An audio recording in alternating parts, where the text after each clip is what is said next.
Hi friends, இப்போ பண்ண போகிறது வந்து நம்ம சோயாவும் பச்சை பட்டாணியும் ஒரு கூட்டு மாதிரி பண்ண போகிறோம்.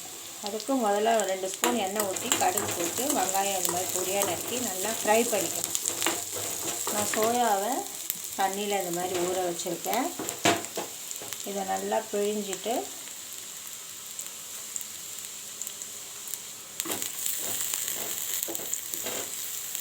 பெரிய சோயாவாக இருந்தால் கூட நல்லாயிருக்கும், சாப்பாடுக்கு வச்சு சாப்பிடுவோம்.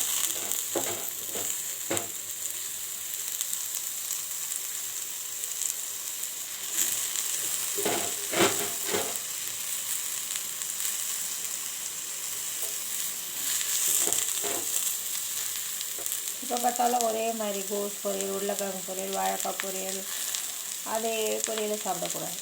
டிஃப்ரெண்ட்டாக சாப்பிடணும். என் பொண்ணுக்கு கொஞ்சம் டிஃப்ரெண்ட்டாக சாப்பிடணும்னு நினைப்பா. ஒரே மாதிரி பண்ணால் லகலகலகலாம் கட்டுவாள்.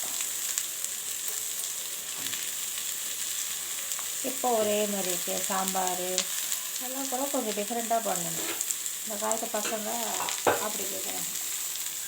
அதே மாதிரி பச்சை பட்டாணி இப்போ இது நிறைய கிடைக்கும். 1/2 கிலோ 40 ரூபாய் தான் விற்கிது. இது கிடைக்கும் போது நல்லா சாப்பிடணும், நல்லது உடம்புக்கு. இது ஒரு கைப்பிடி.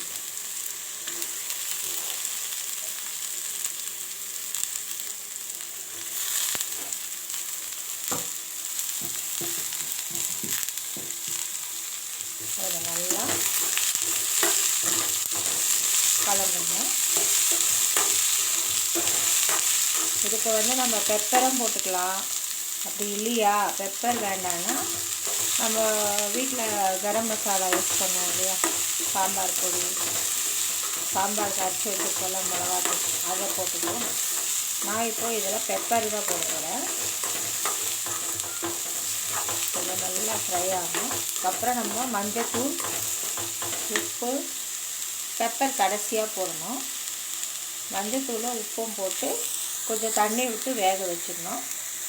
கொஞ்சம் வெந்ததுக்கு அப்புறமா தான் நம்ம லாஸ்ட்டாக பெப்பர் போட்டு பரட்டி எடுத்துட்டா சோயா பட்டாணி கூட்டு ரெடி. ட்ரை பண்ணி பாருங்கள், சப்ஸ்கிரைப் பண்ணுங்கள், லைக் பண்ணுங்கள், ஷேர் பண்ணுங்கள். Good morning everybody. பாய்.